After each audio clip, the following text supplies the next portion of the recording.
నమస్కారం city news తెలుగుకి స్వాగతం. ముందుగా ముఖ్యాంశాలు.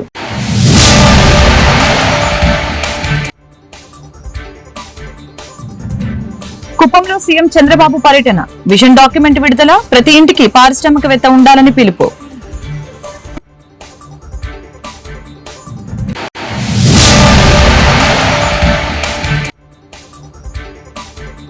ఏ శాఖపైన అవగాహన లేకుండా మాట్లాడుతున్న మంత్రి లోకేష్. ప్రస్తుతం శంకుస్థాపన చేసే ప్రాజెక్టులన్నీ వైసీపీ హయాంలో వచ్చినవే. మాజీ మంత్రి గుడివాడ అమర్నాథ్ వ్యాఖ్యలు.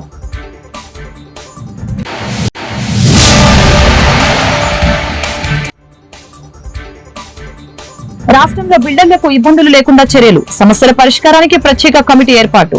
మంత్రి నారాయణ ప్రకటన. గత ప్రభుత్వ హయాంలో రాష్ట్రం వెనుకబడిందని, అప్పుల కుప్పగా మారిందని సీఎం చంద్రబాబు తెలిపారు. కష్టపడితేనే అభివృద్ధి సాధ్యమవుతుందని చెప్పారు. హైదరాబాద్ లో నాడు తాను చేసిన అభివృద్ధి ఫలాలే ఇప్పుడు వస్తున్నాయని చెప్పారు. 2014 నుంచి 19 మధ్య ఏపీని అభివృద్ధి పదంలో నడిపించామని తెలిపారు. ద్రావిడ యూనివర్సిటీలో స్వర్ణకుప్పం విజన్ 2029 డాక్యుమెంట్ ఆవిష్కరణ సందర్భంగా నిర్వహించిన సభలో ముఖ్యమంత్రి మాట్లాడారు. ప్రతి ఇంటికి పారిశ్రామికవేత్త ఉండాలనిదే తన విజన్ అని చెప్పారు. రాబోయే రోజుల్లో కుప్పంను ఎలా అభివృద్ధి చేస్తామో ప్రణాళికలు రచించాం. ఏటా ఎలాంటి పనులు చేపట్టాలనే దానిపై ఆలోచన చేశాం. కుప్పానికి పెట్టుబడులు తీసుకువచ్చి ఉపాధి కల్పిస్తాం. ఒకసారి అవకాశం వస్తుంది, దాన్ని సద్వినియోగం చేసుకోకపోతే వైకుంఠపాలి తరహా పరిస్థితి ఎదురవుతుంది. రాజకీయం, వ్యాపారంతో సహా అన్ని రంగాలకు ఇది వర్తిస్తోంది. ఈసారి నియోజకవర్గాల వారీగా విజన్ తయారు చేస్తున్నాం. ప్రజలకు అందుబాటులో ఉండి వారి ఆకాంక్షల్ని ఎప్పటికప్పుడు నెరవేర్చగలిగితేనే అలాంటి నేతలు శాశ్వతంగా ఎమ్మెల్యేలుగా ఉంటారు. కుప్పం ప్రజలు చూపిస్తున్న అభిమానానికి ధన్యవాదాలు. విజన్ డాక్యుమెంట్ విషయంలో ప్రతి ఒక్కరు కూడా భాగస్వాములు కావాలి. ప్రతి ఇంటిలోనూ దీనిపై చర్చ జరగాలి. ఉద్యోగాలు చేయటమే కాకుండా ఇవ్వాలనే ఆలోచన యువతలో ఉండాలి అని చంద్రబాబు తెలిపారు.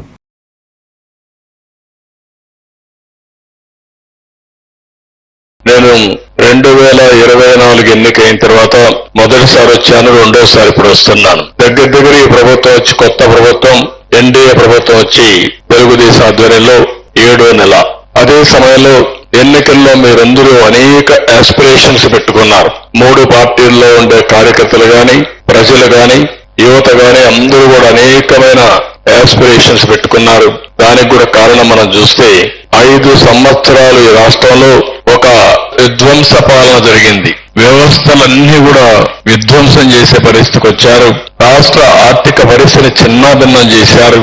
ఎవరన్నా ఫ్రీగా మాట్లాడలేని పరిస్థితి తీసుకొచ్చారు. ఫైనల్ గా మనం చూస్తే ఎక్కడికక్కడ అభివృద్ధి స్టాండ్ స్టిల్ అయిపోయి, ఎక్కడ చూసినా ప్రజలను అణిచివేయడానికి ప్రయత్నం చేశారు తప్ప ప్రజలకు మంచి చేయాలన్న ఆలోచన లేకుండా పోయింది. అయితే ఇది నాకు కొత్త కాదు.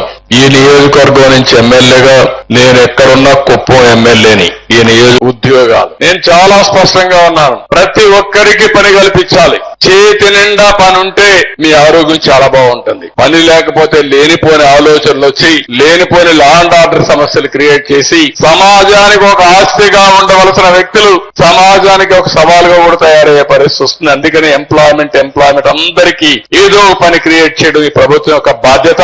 అందుకే ఉద్యోగాల్లో కూడా నేను ఒకటే చెప్పాను, ఎన్ని ఉద్యోగాలు ఎక్కువ ఇస్తే అంత ఎక్కువ ఇన్సెంటివ్స్ ఇస్తానని చెప్పాను. ఈ రోజు ఇంకొక విషయం కూడా మీరు గుర్తుపెట్టుకోవాలి.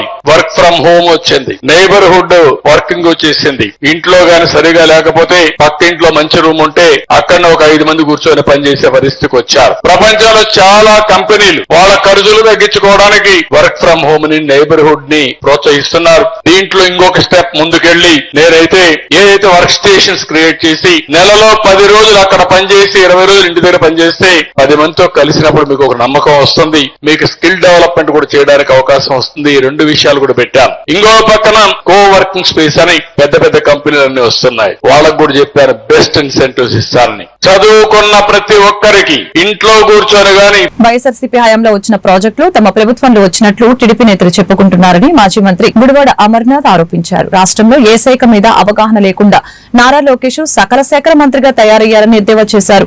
ఇదే సమయంలో విశాఖలో ఐటీ రావడానికి కారణం వైఎస్ కుటుంబం అని చెప్పారు. ఈ మేరకు గుడివాడ అమర్నాథ్ విశాఖలో మీడియాతో మాట్లాడారు. ప్రధాని నరేంద్ర మోదీ శంకుస్థాపన చేసే ప్రాజెక్టులన్నీ వైఎస్ఆర్సీపీ ప్రభుత్వ హయాంలో వచ్చినవే. వైఎస్ జగన్ పాలనలో వచ్చిన ప్రాజెక్టులు తమ పాలనలో వచ్చినట్లు టీడీపీ నేతలు చెప్పుకుంటున్నారు. వైఎస్ జగన్ మీద మాట్లాడి లోకేష్ అవాసు పాలయ్యారు. ఏ శాఖ మీద అవగాహన లేకుండా సకల శాఖల మంత్రిగా లోకేష్ తయారయ్యారు. 15 ఏళ్లు సీఎంగా ఉండి ఉత్తరాంధ్రకు చంద్రబాబు ఏం చేశారో చెబితే బాగుండేదని ఆయన వెల్లడించారు. ప్రధానమంత్రి గారి పర్యటన సందర్భంగా ఆ పర్యటన ఏర్పాట్లు చూడడానికి నిన్న రాష్ట్ర మానవ వనరుల శాఖ మంత్రి నారా లోకేష్ గారు నిన్న విశాఖపట్నం విచ్చేయడం జరిగింది. సరే, వస్తున్నటువంటి ప్రధానమంత్రి గారికి సంబంధించినటువంటి కార్యక్రమానికి ఏర్పాట్లు, దేశ ప్రధాని మన రాష్ట్రానికి వచ్చినప్పుడు గౌరవంగా చూసుకోవాల్సినటువంటి బాధ్యత ఇవన్నీ ఉన్నప్పటికీ వచ్చి ఆ పని చూసుకొని వెళ్ళిపోయి ఉంటే బాగుండేది.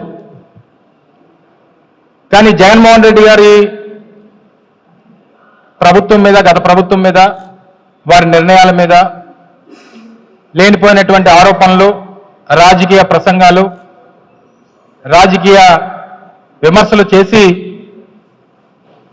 నిన్న అబాస్పాలైపోయినటువంటి సందర్భాలు కనబడతా ఉన్నాయి.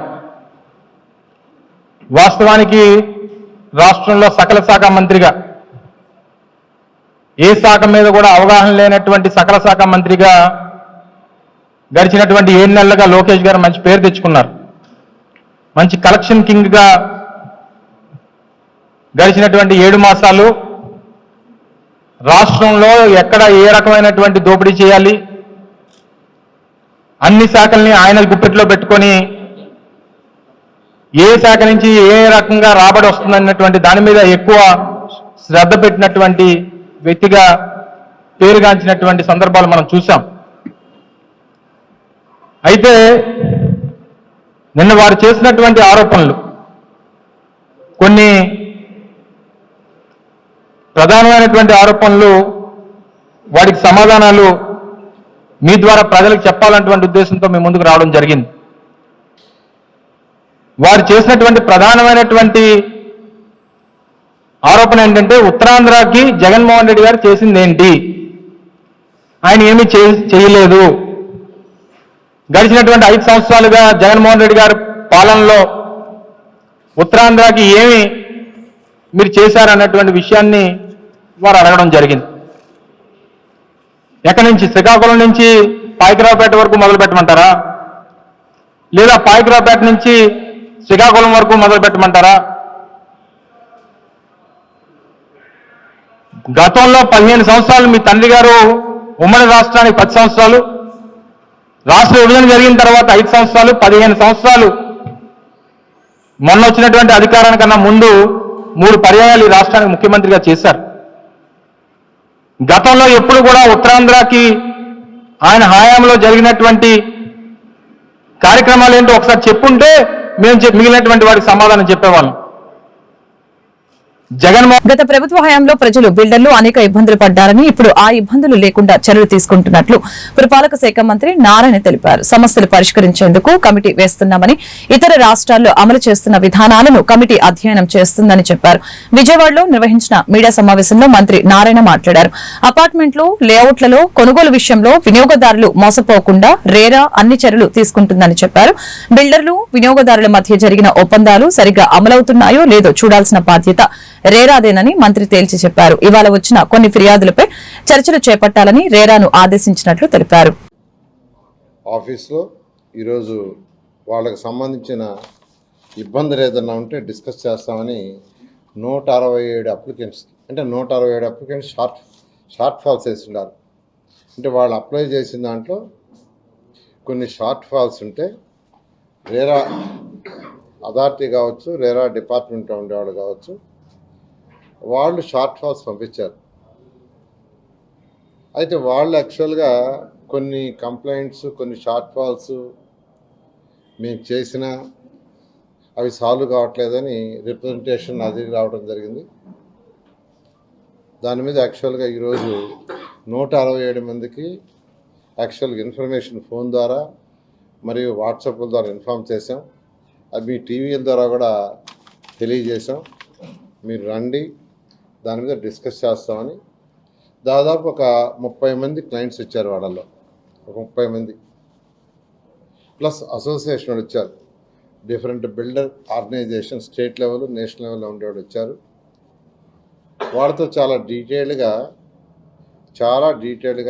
సెంట్రల్ యాక్ట్ ఏదైతే ఉందో, రేరాకు సంబంధించి సెంట్రల్ యాక్ట్ ఉంది, ఆ సెంట్రల్ యాక్ట్ ప్రకారం మీరు నడుచుకోవాలా, దాంట్లో ఏముండాయి, మనం ఏం చేస్తున్నాం, ఏ ఇబ్బందులు కలుగుతున్నాయని అనేక విషయాలను యాక్చువల్గా డిస్కస్ చేయడం జరిగింది. ఇందులో కొన్ని యాక్చువల్గా విషయాలు ఏదైతే వాళ్ళకి రియల్గా ఇబ్బందులు ఉన్నాయో ఆ ఇబ్బందులన్నీ తొలగేటట్టుగా వాటికి సంబంధించి ఇన్స్ట్రక్షన్ కూడా ఇచ్చాము. కొన్ని విషయాలు ఇంకా డిస్కస్ చేయాల్సింది. దానికి సంబంధించి ఇతర రాష్ట్రాల్లో, పక్క రాష్ట్రమైన తమిళనాడు కావచ్చు, కర్ణాటక కావచ్చు, తెలంగాణ కావచ్చు, మహారాష్ట్ర కావచ్చు, ఇతర రాష్ట్రాల్లో కూడా ఎలా చేస్తున్నారో ఆ డీటెయిల్స్ కూడా తీసుకురమ్మన్నాం. ఆల్రెడీ కొన్ని తీసుకొచ్చారు, డిపార్ట్మెంట్ వాళ్ళు తీసుకొచ్చారు, అసోసియేషన్ కొన్ని తెచ్చారు, ఇంకా కొన్ని దగ్గరలు ఇంకా బెటర్గా ఉందని వాళ్ళు చెప్పడం. ఆ డీటెయిల్స్ కూడా తీసుకొస్తే వాటన్నిటి మీద కూడా ఒక కమిటీ వేసి ఆ కమిటీ ద్వారా సింప్లిఫై చేస్తాం. ఏది ఏమైనప్పటికీ ఎవరైతే ఈ యొక్క అపార్ట్మెంట్లు కావచ్చు, విల్లాస్ కావచ్చు ఇవి కడుతున్నారో, వాళ్ళు అమ్ముతున్నారో, ఎవరైతే కొంటున్నారో ఆ కొనే వాళ్ళు నష్టపోకుండా చూసే బాధ్యత ఈరోజు రేరాది. రేరా అనేది వచ్చిందే మెయిన్గా దేనికంటే ఎవరైతే విజయవాడ బందర్ రోడ్డు డివి మానర్ హోటల్ దగ్గర నూతనంగా సావి గోల్డ్ అండ్ డైమండ్ షోరూమ్ ని ప్రారంభించారు. ఈ సందర్భంగా నిర్వాహకులు బిడిన్ జైన్ మాట్లాడారు. 90 సంవత్సరాల నైపుణ్యంతో విశ్వసనీయంగా విజయవాడలో లగ్జరీకి కొత్త నిర్వచనాన్ని తెచ్చిన Savi gold and diamonds jewellery store ని సావి గోల్డ్ అండ్ డైమండ్స్ విజయవాడలో లగ్జరీ మరియు అందానికి కొత్త నిర్వచనంగా అందిస్తుందని ఈ సందర్భంగా నిర్వాహకులు తెలిపారు. సమకాలీన డిజైన్ మరియు శాశ్వత క్లాసిక్ ను నేటి ఆధునిక కస్టమర్లకి సుకుమారమైన అభిరుచుల్ని తీర్చడంలో సావి విశిష్టతను ప్రదర్శిస్తుందని తెలిపారు.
Thank you. సో ఈ ఎక్స్పీరియన్స్ చూస్తుంటారు. మాకు సావి గోల్డ్ అండ్ డైమండ్ పేరు మీద జ్యువెలరీ స్టార్ట్ చేస్తున్నాం. గోల్డ్ అండ్ డైమండ్ గత 90 సంవత్సరాల నుంచి ఎక్స్పీరియన్స్ ఉంది ఈ ఫీల్డ్ లో. ఇవాళ ఈ విజయవాడలో ఇదే బ్రాండ్ 90 సంవత్సరాల నుంచి ఉంది. మా firm actual firm Bombay jewellery అండి. ఇవాళ కొత్త ఎక్స్పీరియన్స్ తో విజయవాడలో కొత్త ట్రెండ్ గా బ్రైడల్ కోసం అలా కొత్త కాన్సెప్ట్ గా కొత్త బ్రాండ్ గా సావి గోల్డ్ అండ్ డైమండ్ లాంచ్ చేసాము ఇవాళ. ఇది ఈ స్టోర్ మొత్తం ఒక లాంగ్వేజ్ ఉంది. ఈ ఒక bridal collection gold and diamond కోసం అమ్మటం ముఖ్యం కాదు, వాళ్ళ కంఫర్ట్ వాళ్ళకి ఒక ఎక్స్పీరియన్స్ ఇవ్వటం ముఖ్యం. ఆ ఆలోచనతో ఒక కొత్త ట్రెండ్ గా ఈ లాంచ్ చేసి సావి గోల్డ్ అండ్ డైమండ్ స్టార్ట్ చేసాం. ఆ ఆలోచనతో స్టార్ట్ చేసాం. ఇది ఈ ఆలోచన మీకు 2వ ఫ్లోర్ ఒక బ్రైడల్ జ్యువెలరీ, దాంతో సహా కొన్ని సర్వీసెస్, ఎవరికైనా ఇంట్లో ట్రై చేయాలంటే జ్యువెలరీ అది ట్రై చేయడానికి పంపిస్తాం. ఎవరికైనా ఆన్లైన్ లో చూడాలంటే ఎన్ఆర్ఐస్ చాలా మంది ఉంటారు, వాళ్ళ కోసం bridal jewellery store in Andhra Pradesh. This is Vijayawada's only luxurious store. Thank you everyone. Sir, you have been established a men's collection here. Even why we have put separately is the sense that there is some everyone like jewelry ladies అంటారు. So మా కోసం jewellery men's కూడా ఉంటారు. Brooch నుంచి మనం పెళ్లికొడుకు అప్పుడు ఏమంటారు వాస్కం అయినా, లేకపోతే మీకు ఒక పగడి మీద ఆ లాకెట్ అయినా, లేకపోతే మీకు సెయిన్స్ అయినా, బటన్స్ అయినా, గోల్డ్ బటన్స్ కూడా ఉన్నాయండి. సో బటన్స్ అయినా అన్ని ఆ మెన్స్ కోసం ఆలోచనతో, అంటే మేము వెనకాల పడకూడదు ఓన్లీ లేడీస్ అయినా అని ఆలోచనతో ఆ మెన్స్ కలెక్షన్ కూడా మొదలు పెట్టామండి. బేసిక్ ప్రైసెస్ అంటున్నాను. Basic price 40 grams, 30 grams, 40 grams starts. నల్లపోసులు కూడా ఉంటాయి, హారాలు కూడా ఉంటాయి, అన్ని ఉంటాయి. But starts with 40 grams is the right experience to start with. NTR జిల్లా తిరువూరు రెవెన్యూ డివిజన్ కార్యాలయంలో ఆర్డీఓ కె మాధురి ఆధ్వర్యంలో సంక్రాంతి పండుగ నేపథ్యంలో జూదాల నియంత్రణపై సమన్వయ కమిటీ సమావేశం నిర్వహించారు. ఈ సమావేశంలో ఎంఆర్ఓలు, ఎంపీడీఓలు, పోలీసు, పశు వైద్య తదితరులు పాల్గొన్నారు. ఆ టైంలో కాంపైట్ టైంలోనే కానీ మనం ముందుగా దాన్ని ప్రివెంట్ చేయాలంటే నేను బ్రీడింగ్ పర్పస్ కోసం for breeding purpose they don't inject the steroids, right? They do steroids very protein diet very but still అంటే ఏదైనా ఒక ప్లేస్ లో అబ్నార్మల్ గా అన్‌నాచురల్ వేస్ లో రూస్టర్స్ ని ఫీడ్ చేసి దీనికోసం రెడీ చేస్తున్నట్టు మీ పేపర్ లో వస్తే మాత్రం you have all rights to seize them early. And police కి కూడా మీకు తెలిసిందే కదా, according to these cock fighter వాటికి చట్టాలు ఉన్నాయి. ఆ కోళ్ళు పెంచేటప్పుడు దాన్ని decide you have this you know this provision section 10 of IP Government ప్రకారం you can go search and you can take action, arrest చేయొచ్చు కదా. సో ఆ పర్సన్స్ ఎవరైతే ఇన్వాల్వ్ అయి ఉన్నారో animal prevention of cruelty to animals ప్రకారం without any search and arrest warrant you can go take action కదా. అది కాక్ఫైట్ జరిగిన రోజే ఆ ఏరియాలోనే అవసరం లేదు. ముందుగా ఎక్కడ మీకు ఇది చేస్తున్నారంటే సస్పిషన్ ఉన్నా కూడా వెళ్ళి చేయొచ్చు కదా. పెంచుతారు మేడం. పెంచే దగ్గర మనం ఏం చేయడానికి పువ్వు పెట్టేసి ఆ పువ్వు అన్ని దాంట్లో పడేస్తే బాగుంటుంది. Just talk practically. దాంట్లో 109, 110 బయట ఉద్దేశంలో పెట్టారు మీద అడ్వైజ్ చేస్తున్నారు. So anyway, that is not practically possible కాబట్టి మనకి ఎక్కడైతే ఇన్ఫర్మేషన్ ఉందో దానిపై మనం ఫోకస్ చేస్తాం.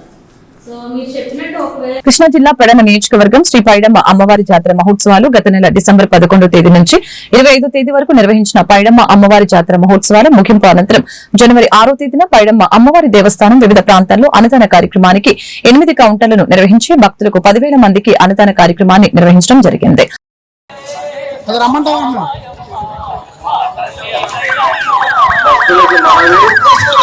ప్రసాదం స్వీకరించిన తర్వాత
ఈ నెల 14 నుంచి మొదలయ్యి 24తో ముగిసిన పైడమ్మ అమ్మవారి సంబరాలకు మమ్మల్ని ఏర్పరిచిన గౌరవ శాసన సభ్యులు శ్రీ కాగిత కృష్ణప్రసాద్ గారికి, అట్లాగే మాకు ఎన్నుండి మాతో పాటు ఇక నడిచి ఈ 11 రోజులు మా సహాయ సహకారాలు పూర్తిగా అందించిన ఈవో గారు వారి సిబ్బందికి ధన్యవాదాలు తెలియజేస్తున్నాము.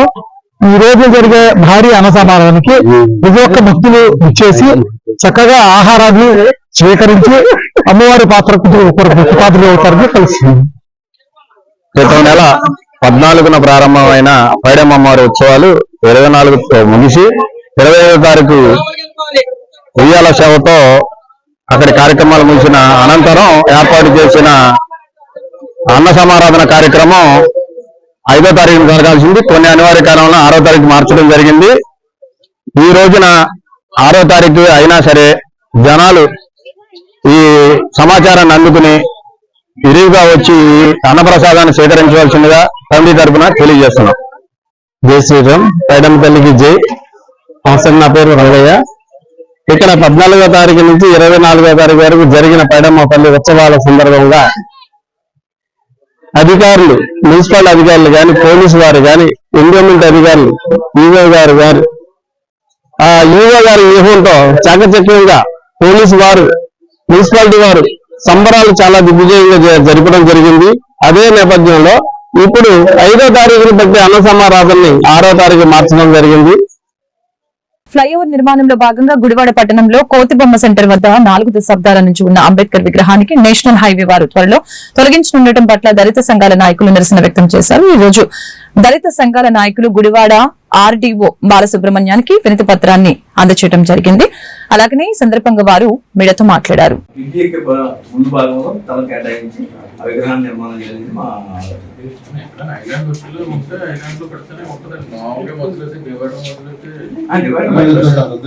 ట్రాఫిక్ హెటిల్ గా ఉంటది. మనం జయంతిగానే వస్తుంది కానీ కార్యక్రమం చేయాలన్నా దానికి స్టెప్స్ ఉండాలి, దండ తీసేదో చేయాలన్నా ఉండదు. డివైడర్ మధ్యలో అయితే సర్కిల్ అయితేనే ఐలాండ్ లాగా ఉంటుంది తప్ప. తొలగించే నేపథ్యంలో మమ్మల్ని కలవడం జరిగింది నేషనల్ ఫస్ట్ లో మా కమిటీ. అది ఇప్పుడు అక్కడే పెట్టడానికి శంకుస్థాపన ఎన్నికలే పెట్టడం నా ఉద్దేశం. సంబంధం లేదండి. అదే చెప్పేది కొద్ది గంటల నేషనల్ పెట్టి అక్కడ పెట్టేసుకుంటా అన్నారు. శంకుస్థాపన ఇది సపరేట్ గా శంకుస్థాపన ఇప్పుడు పెట్టాలి. అది వాళ్ళు పెట్టిన వాళ్ళకి చెప్తే వాళ్ళు కూడా ఉంటారు కదా, లేదంటే మళ్ళీ మేము లేకుండా ఆయన వచ్చి చూసుకెళ్ళిపోయారని మాకు చెప్పలేదు అనకూడదు కదా.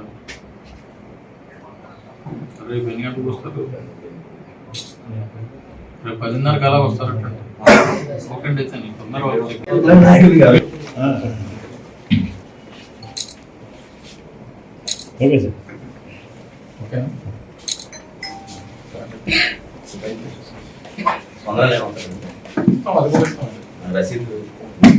జైలు ఈరోజు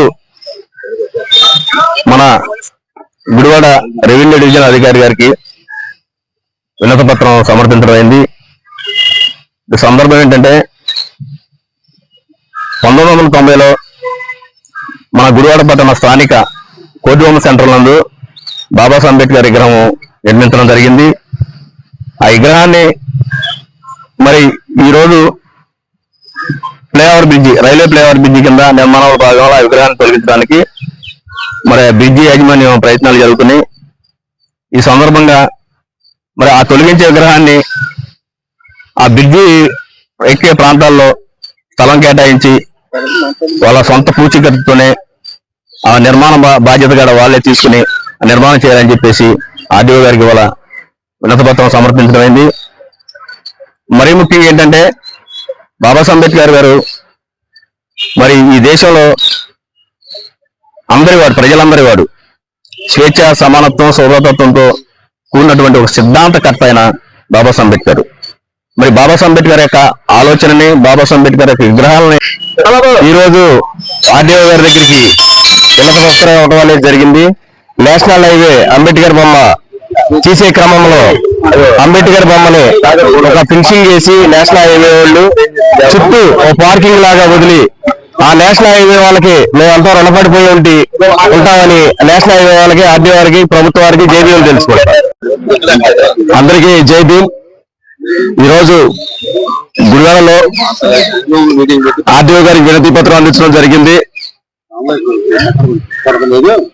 రాజ్యాంగం రాసినటువంటి మహనీయుడు, గొప్ప వ్యక్తి డాక్టర్ బిఆర్ అంబేద్కర్ విగ్రహాలు గుడివాడలో తీయటం మొదలుపెట్టారు, కానీ కట్టడం మాత్రం ఎక్కడ అడ్రస్ లేకుండా పోతూ ఉన్నాయి. ఈరోజు ఎన్నో ప్రభుత్వాలు వస్తున్నాయి, ఎన్నో గవర్నమెంట్లు వస్తున్నాయి పోతున్నాయి తప్పనిచ్చి ఎస్సీ వాళ్ళని పట్టించుకునే విధానం కూడా ఎక్కడ కూడా కనపడదని చెప్పి రోజు నేను అడుగుతా ఉన్నాను.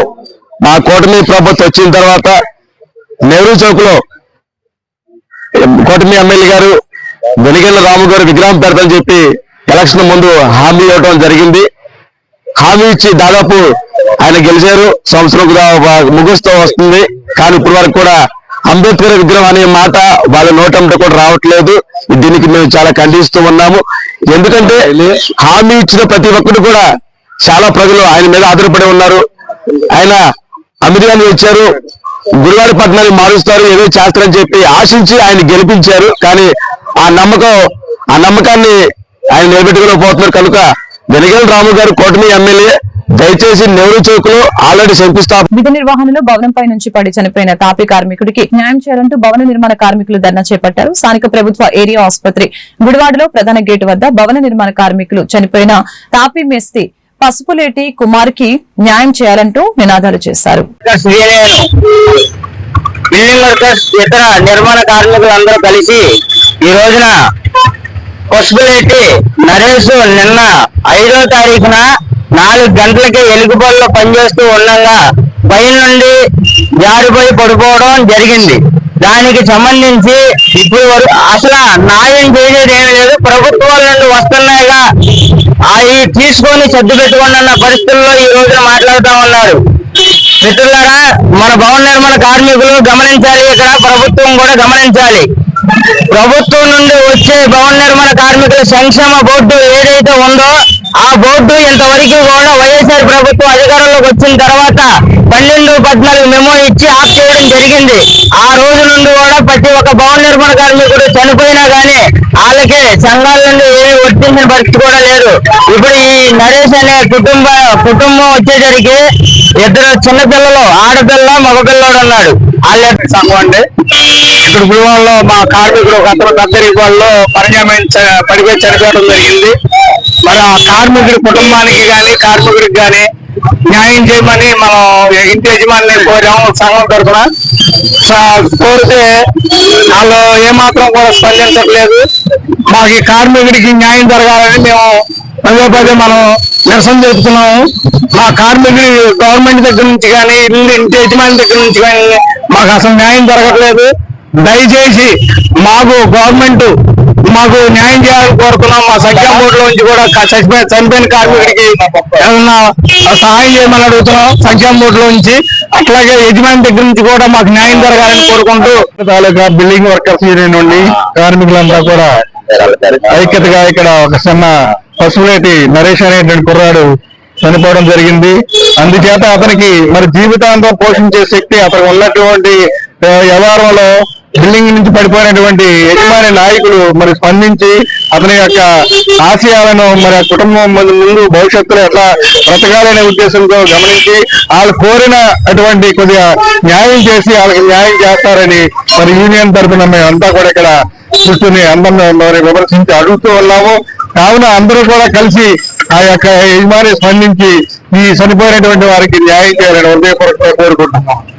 స్మార్ట్ ఆంధ్రప్రదేశ్ ఫౌండేషన్ ఆధ్వర్యంలో rotary club of Palakollu sunrise వారు స్థానిక 25 మంది మహిళలకి సుమారు 6 లక్షల రూపాయల విలువ కల కుటుంబ మిషన్ ని ఆంధ్రప్రదేశ్ జలవనరుల శాఖ మంత్రి డాక్టర్ నిమ్మల రామానాయుడు చేతుల మీదుగా ఉచితంగా పంపిణీ చేశారు. కార్యక్రమంలో జలవనరుల శాఖ మంత్రి డాక్టర్ నిమ్మల రామానాయుడు మీడియాతో మాట్లాడారు.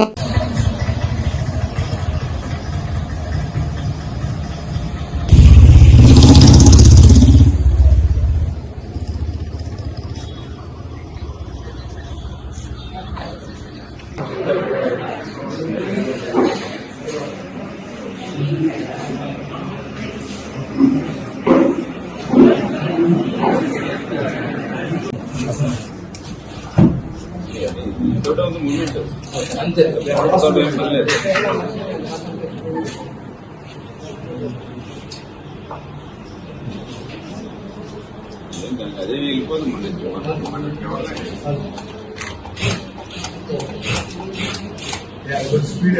స్పీడ్ పాలతో కంట్రోల్ చేస్తాం.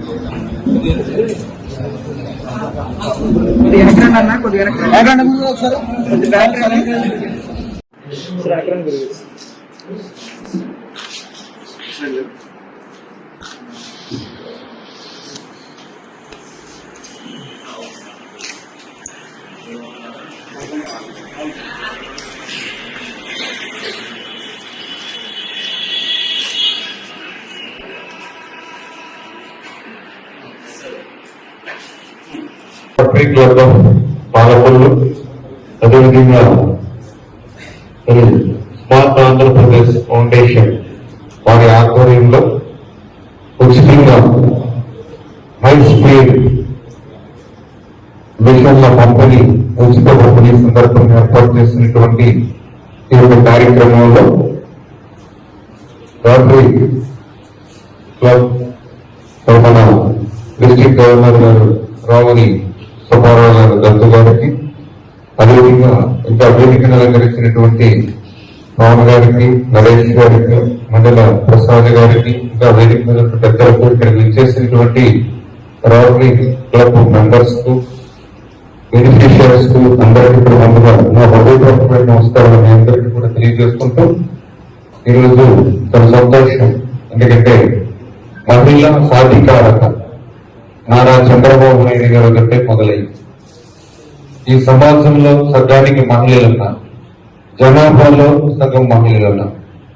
సగం ఉన్నటువంటి మహిళలు అభివృద్ధి చెందకుండా ఈ ప్రాంతం, ఈ రాష్ట్రం, ఈ దేశం అభివృద్ధి చెందదు అనేటువంటి ఆలోచనతో ఆ రోజు చంద్రబాబు నాయుడు గారు మీ కాళ్ళ మీద మీరు నిలబడాలనేటువంటి ఆలోచనతో డ్వాక్రా సంఘాలని ఆ రోజు తీసుకొచ్చారు. అంటే చిన్న చిన్న అవసరాలకి సెంటర్ మీదో, భర్త మీదో, కొడుకు మీద ఆధారపడకుండా ఉండాలని, మహిళల ఆర్థిక సాధికారత సాధించాలనే ఆలోచనతో ప్రపంచంలో ఎక్కడా లేని విధంగా ఆంధ్రప్రదేశ్ రాష్ట్రంలో మేడం గారు బాగా ట్రైనింగ్ ఇచ్చారండి. నేను ఆల్రెడీ ఇంటికాడ మిషన్ కొడతానండి, కాకపోతే చిన్న మిషన్ అండి కుట్టడం అది కొంచెం కష్టంగా ఉండి నేను మిషన్ పెట్టుకున్నానండి. ఇస్తాననేసి చెప్పారండి. మేడం గారు కూడా బాగా ట్రైనింగ్ ఇచ్చారండి. ఈ మిషన్ ఎలా కొట్టాలో ఫస్ట్ తెలియదండి, కాకపోతే ఈ ట్రైనింగ్ ఇచ్చిన మూలన్నా ఈ మిషన్ ఎలా కొట్టాలో ఏంటని అన్నీ తెలుస్తాయండి. ఇచ్చిన వాళ్ళు సార్, మేడం గారు, రోటరీ క్లబ్ తరఫున థ్యాంక్స్ చేస్తాను.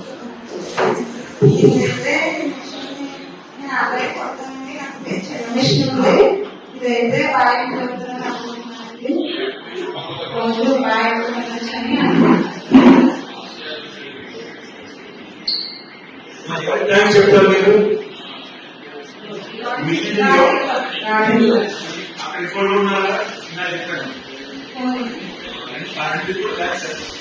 వార్తలు ముగించే ముందు ముఖ్యాంశాలు మరొకసారి.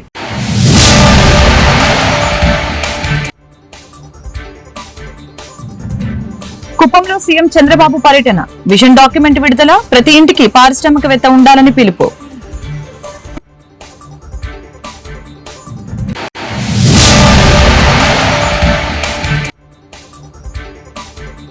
ఏ శాఖపైన అవగాహన లేకుండా మాట్లాడుతున్న మంత్రి లోకేష్, ప్రస్తుతం శంకుస్థాపన చేసే ప్రాజెక్టులన్నీ వైసీపీ హయాంలో వచ్చినవే. మాజీ మంత్రి గుడివాడ అమర్నాథ్ వ్యాఖ్యలు.